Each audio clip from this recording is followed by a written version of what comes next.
The latest UK case of coronavirus is the first to be contracted within the country rather than abroad. When COVID-19 reached the UK in early 2020, we knew that the virus's consequences would not be limited to infection and case rates.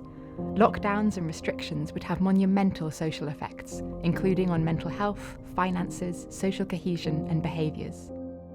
I'm Dr. Daisy Fancourt, and with Professor Andrew Steptoe and the COVID-19 Social Study research team, we created the UK's largest study tracking the everyday experiences of adults during the pandemic. Hi. Our study was able to happen because of the ESRC-led March network, a network of over 2,000 academic and community partners. The March network helped form the bedrock of our COVID-19 social study, which totalled 1.2 million online surveys over 105 weeks from more than 70,000 individuals, allowing us to understand how the pandemic and social restrictions affected people's lives. We examined how mental health and well-being changed, how health behaviours such as diet and exercise changed, how the pandemic affected people financially, patterns in loneliness levels, abuse and suicidal thoughts, the experiences of people with long COVID, and which groups were more vulnerable to adverse experiences.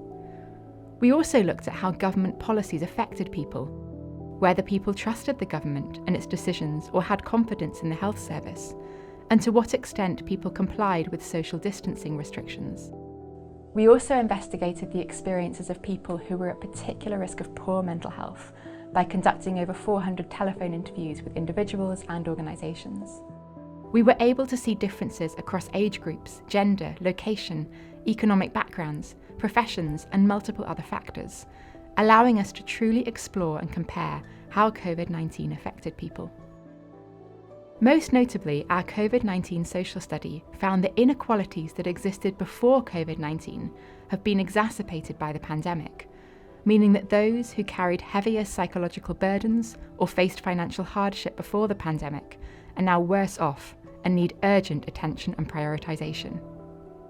The study's findings have had many impacts. We've had remarkable stories at an individual level of how people have been affected by taking part, for example, using the data to help them track and manage their own mental health, seek help if they needed it, connect with others, and engage in healthier behaviours. At a community level, charities and local authorities used our data to decide when to implement mental health support for the public, as well as identify which population groups needed the most support, estimate the socio-economic impact of the pandemic in certain regions, and how attitudes towards the vaccine and boosters varied. So we used the COVID-19 Social Study to help us develop a map of vaccine hesitancy for the UK. We worked with Daisy and her team to understand some of the main factors that could make people more hesitant to taking the COVID-19 vaccine. And then based on those findings, we found publicly available data sets, spatial data sets, that allowed us to map for local authorities within the UK where people might be more hesitant.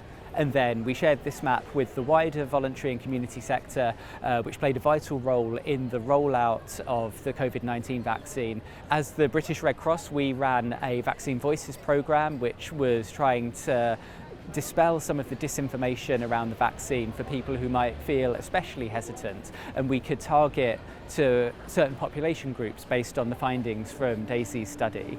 It is our judgment, and it is... Nationally, SAGE relied on our data during crucial times in the pandemic when the government was faced with decisions regarding how and when social restrictions should be enforced. The NHS has used our research to plan for mental health service demands and when to step up and step down public mental health support. Internationally, key findings from the COVID-19 social study were disseminated to ministries of health across WHO Europe. Our study's design was then used as the basis for the development of WHO Europe's own Behavioural Insights COVID-19 surveys, which are now run in 33 countries. Without the ESRC-led March network, this study would never have happened with the pace and impact that it has. We're incredibly indebted to the remarkable team efforts of the scientists involved in the study, our funders and advisors, the policy, health and community organisations we've collaborated with, and of course the remarkable efforts of all of our participants who've given their time so generously.